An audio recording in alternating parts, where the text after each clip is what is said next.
चेतावनी खट्टर साहब जो है वो उसको खेल मंत्री को बचाने की कोशिश कर रहे हैं। और चंडीगढ़ पुलिस को हम एक बात बोलना चाहते हैं आज मीडिया के सामने कि भाई चंडीगढ़ पुलिस को घबराने की क्या जरूरत है। खट्टर साहब के नीचे थोड़ी काम कर रहे हो या किसी नेता के नीचे काम थोड़ी कर रहे हो। सेंटर के अंडर में है या पंजाब पुलिस के अंडर में है, कहीं पंजाब सरकार के में, हरियाणा पुलिस का तो कोई वो नहीं है।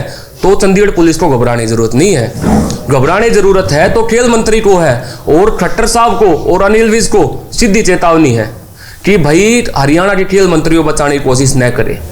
अगर उनको बचाने की कोशिश करेंगे तो भाई इस हरियाणा में सोशल एक्टिविस्ट भी हैं और सबसे बड़ी बात तो पक्ष तो मरा हुआ है ही, साथ में विपक्ष भी मरा हुआ है।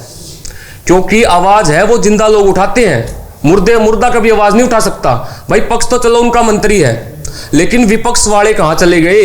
कांग्रेस, आम आदमी पार्टी, इनेलो, चलो जेजेपी विपक्ष में वो भी मुर्दा है, लेकिन इस हरियाणा में पक्ष नहीं विपक्ष भी मुर्दा है।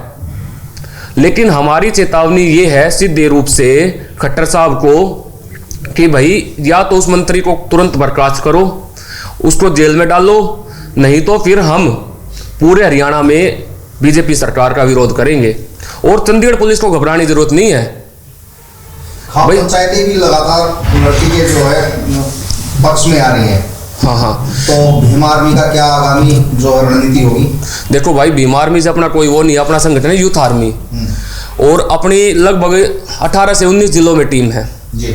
पहले तो हम आज प्रेस कॉन्फ्रेंस करके मेरा मेन मकसद ही ये है कि हम सरकार को ये बताए या तो सरकार जल्दी से जल्दी गिरफ्तार करे, नहीं तो खास पंचायतें नहीं, हमारा संगठन भी पूरे हरियाणा में इस विरोध प्रदर्शन को हम लेके जाएंगे।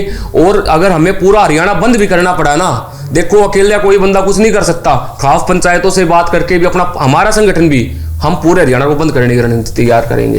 यमन लगातार खाप पंचायतें हो रही हैं, पहले धनखड़ खाप की पंचायत हुई, फिर दिल्ली हरियाणा की बड़ी बड़ी जो पंचायत खापे हैं वो इकट्ठा झाड़ोदा कला में हुई। तो आपका संगठन खाप पंचायतों के साथ आकर के विरोध में आएगा, क्योंकि 7 दिन का अल्टीमेटम पंचायतों के द्वारा दिया गया था, सरकार के द्वारा अभी तक कोई कार्रवाई हुई नहीं। देखो अगर चाहे कोई खाप पंचायत करे प्रदर्शन या कोई भी अन्य संगठन करे, हम उनके भी साथ हैं। और नहीं करते तो हमारी तरफ से 2 दिन का अल्टीमेटम है, संडे और मंडे। हम ट्यूसडे को विरोध प्रदर्शन की शुरुआत करेंगे। पहले हम जज्जर से शुरुआत करेंगे, पहले जज्जर के डीसी साहब के माध्यम से हम सरकार तक ज्ञापन पहुंचाएंगे। और अगर फिर भी सरकार नहीं सुनती तो हम इसी हफ्ते में मैं पूरे हरियाणा के हर जिले में अपनी जो हमारी टीम है उनको बोलकर पूरे हरियाणा में विरोध प्रदर्शन करवाएंगे। खाप पंचायतों से कोई संपर्क करने की कोशिश की है? अभी तक नहीं की और आज प्रेस कॉन्फ्रेंस के माध्यम से बोलना चाहते हैं। अभी भी हम अगर प्रदर्शन करें तो हर खाप पंचायत उसमें वो है। अगर ये भाई सीधी सी चेतावनी है, या तो संडे या मंडे 2 दिन के अंदर गिरफ्तार कर ले सरकार खेल मंत्री को, नहीं तो ट्यूसडे से विरोध प्रदर्शन चालू हो जाएगा और हर रोज किसी ना किसी जिले में विरोध प्रदर्शन होगा। और अगर फिर भी कुछ नहीं होता तो उसके 1 हफ्ते बाद लगातार प्रदर्शन होने के बाद 1 दिन का टाइम धर के पूरे हरियाणा को बंद करेंगे।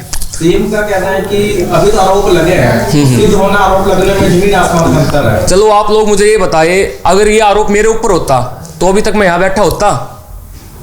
वो खेल मंत्री है तो कोई बात नहीं, खेल मंत्री है तो है, अभी हटा दो। अगर आरोप सिद्ध नहीं होते तो फिर से लगा देना, जेल में डालो। आपको लगता है कि कहीं ना कहीं सरकार बचाने की कोशिश कर रही है खेल मंत्री? खुलेआम कर रही है भाई सरकार, चाहे खट्टर साहब हो चाहे अनिल विज साहब हो। जब उनके पास चली गई थी वो लड़की तो वो तुरंत उसी टाइम पे कार्रवाई करवा देते तो आज ये नौबत ना आती। यमन लगातार सड़कों पर उतरते हैं, बेरोजगारी को लेकर उतरते हैं। अब इस मामले में आप विरोध की बात कह रहे हैं, तो क्या लगता है कि सरकार इस चीज से जागेगी, कुछ एक्शन खेल मंत्री के खिलाफ होगा? देखो जैसे आपने किसान आंदोलन, सबसे बड़ा आंदोलन आज तक इस देश में हुआ है, तो किसान आंदोलन में टाइम तो लगा लेकिन सरकार को झुकना पड़ा। तो हम तो ये कहते हैं झुकती है सरकारें, झुकाने वाला चाहिए और हम झुकाएंगे इस सरकार को, ये गारंटी है। खेल मंत्री को अंदर जाना पड़ेगा। और एक मामला और भी है भाई, और कोई सवाल इस मैटर पे? एक मामला और है जो आज ही मेरी उसमें आया है, मैं सारे डॉक्यूमेंट लेके आया हूं। एक प्रिंसिपल है जो पहले रोहतक से, नाम है प्रिंसिपल का लता सैनी है, जो रोहतक के एक प्राइवेट स्कूल से उसने अनुभव सर्टिफिकेट सर्टिफिकेट बनवाया था और आज वो सरकारी स्कूल में प्रिंसिपल है, पंचकुला में जिनकी ड्यूटी है। इससे पहले जींद में थी, उनके ऊपर जींद में भी आरोप लगे हैं, मुकदमा दर्ज हुआ है करप्शन का। करप्शन का है, जैसे मिड डे मील आती है उसमें से पैस करप्शन, जो सरकार की तरफ से कपड़े वगैरह होते हैं उसमें करप्शन, और अभी उनके ऊपर मुकदमा लगा है SC ST एक्ट। ये मेरे पास उस टाइम में FIR है मेरे पास, मैं आप लोगों को दिखा देता हूँ, ये देखो। ये पंचकुला में हुआ है? हाँ, ये पंचकुला सेक्टर 7 में, और इसमें अकेली मैडम नहीं, प्रिंसिपल, PTI टीचर और मैथ टीचर विजेंद्र मलिक, सुरजेश और प्रिंसिपल लता सैनी, जिसमें PTI को सस्पेंड कर दिया गया है। लेकिन उस मैडम के ऊपर जींद में भी मुकदमा है, पंचकुला में मुकदमा है, अंडरग्राउंड है मैडम, लेकिन फिर भी आज तक उनको, चलो भाई वो पकड़ी नहीं जा रही, कोई बात नहीं, उनको सस्पेंड तो करना चाहिए था ना। अलग अलग एरिया में कैसे हुआ मुकदमा दर्ज?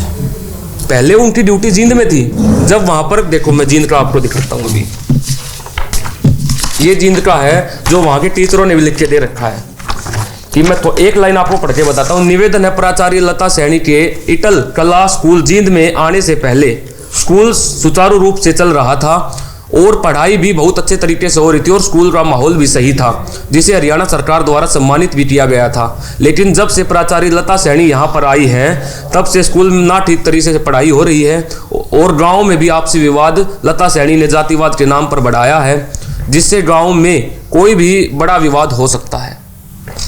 और ये यहाँ पर भी मतलब जातिवाद की बात आई।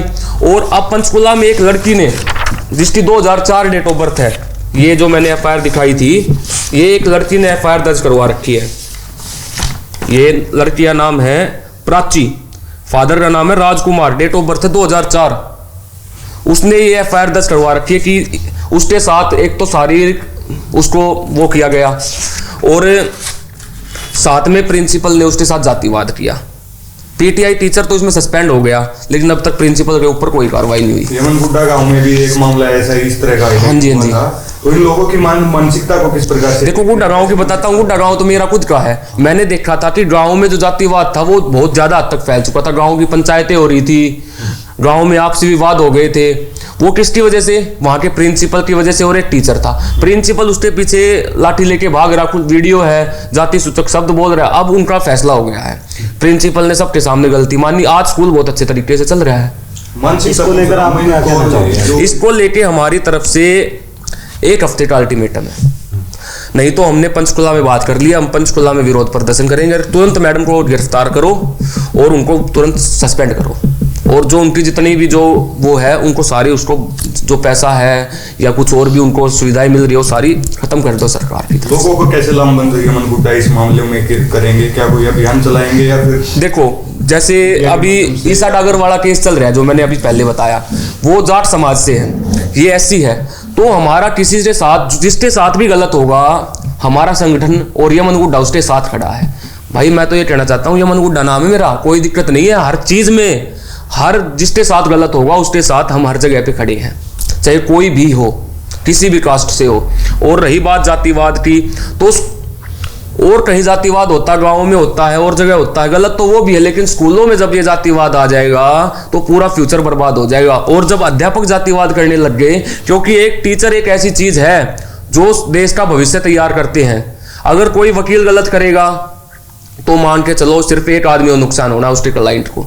डॉक्टर गलत करेगा, एक आदमी मरेगा, लेकिन टीचर ऐसा काम करेंगे तो पूरा फ्यूचर बर्बाद होगा। तो ये तो बहुत गंदी मानसिकता है। सेम टू सेम मेरे गांव का केस था, वहां पर भी SC ST एक्ट लगा था। पूरे गांव में इतना गंदा विवाद हो गया था एक अध्यापक की वजह से, एक प्रिंसिपल। तो सेम टू सेम ये जींद का मामला, आप ये ले जाओ, एक कॉपी मेरे पास सारे जींद का मामले की मैं सारी इसलिए लेके आया हूं ताकि पूरे सबूत के साथ में मीडिया को ये बता सकूं कि मैं गलत नहीं हूं। और जो लोग, चलो एक जगह पर SC ST एक्ट मान लेता हूं गलत लगवा दिया गया हो जाता कई बार ऐसा कि गलत लग जाए, लेकिन हर जगह पर तो नहीं। रोहतक की भी FIR है, जींद की भी FIR है, और आप पंचकुला की भी है। तो हर जगह पर मैडम गलत है, जब भी तो हुआ है। अध्यापकों ने लिख के दिया कि पहले बहुत सही चल रहा था, मैडम को हटाओ। अब पंचकुला में वही चीज, थोड़े दिन हुए मैडम को आए हुए, फिर भी ये चीज हो रही है। और लगातार 2012 से मैडम के ऊपर करप्शन के केस चल रहे हैं, विवादों में है मैडम। लेकिन अभी तक, जब कांग्रेस सरकार थी तो उनके प्रवक्ता थे सैनी कोई, तो वो उनको बचाते रहे। अब बीजेपी सरकार तो बोलती है कि भाई अपराधी चाहे कोई भी हो, कितनी बड़ी पहुंच में हो, हम किसी को नहीं छोड़ेंगे। आज उनके खेल मंत्री को देख लो, और खेल मंत्री को तो छोड़ो, ये प्रिंसिपल मैडम को भी, को भाई सरकारें सिर्फ पैसे के दम पे चल रही है। जो लोग जिनका बढ़िया रुतबा है सरकार में, उनको तो पकड़ नहीं रहे। प्रिंसिपल मामले में क्या लगता है, कोई पॉलिटिकल प्रेशर? बिल्कुल है, पॉलिटिकल प्रेशर है, जब भी तो उनको अभी तक की नहीं है ये। जींद में 4-5 साल पहले की, रोहतक में 2012 से हो रहा है ये। और कहाँ से पता लगे इसकी? आज मेरे पास पंचकुला से फोन आया था सुबह। एक तो जो उसी स्कूल में कोई पढ़ता है उसके माँ बाप का, और ये सारे डॉक्यूमेंट मेरे पास आज सुबह मेरे फोन पे आए, मैं निकलवा के लेके आया हूँ। उन्होंने मेरे से इस चीज़ में मदद की अपील की है कि भाई हम उनकी मदद करें, और मैं मीडिया के माध्यम से विश्वास दिलाना चाहता हूँ कि हम उनकी मदद ज़रूर करेंगे। और कुछ भी करना पड़े, चाहे प्रदर्शन पंचकुला जाना पड़े या उनको पंचकुला से चंडीगढ़ लेके जाना पड़े, हम उस मैडम को सस्पेंड भी करवाएंगे और गिरफ्तार भी करवाएंगे। निकल जाता है प्रदर्शन का मतलब होता है विरोध करना। सरकार के कानों में जो रुई फंसी पड़ी है ना, उसको निकाल देंगे।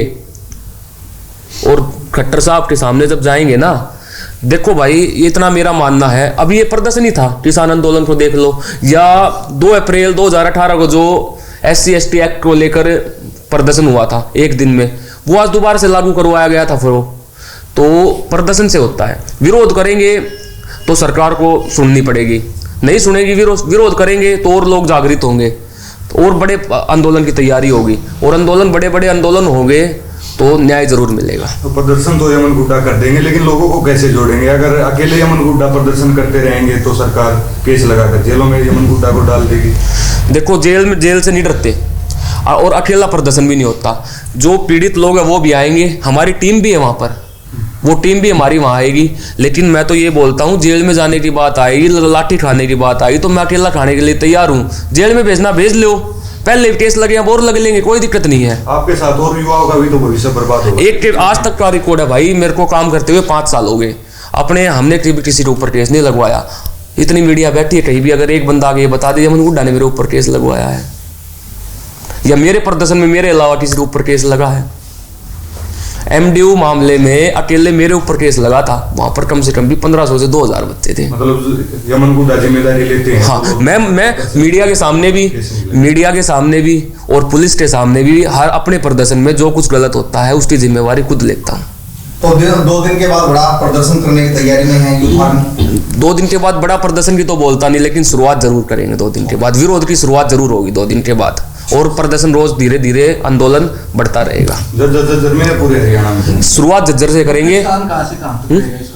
विरोध प्रदर्शन अम्बेडकर चौक पे, बस अम्बेडकर चौक पे पुतला फूकेंगे, और अम्बेडकर चौक पे DC साहब को बुला के वहीं पे ज्ञापन सौंपेंगे। टाइम क्या रहेगा? मंगलवार सुबह 12 बजे।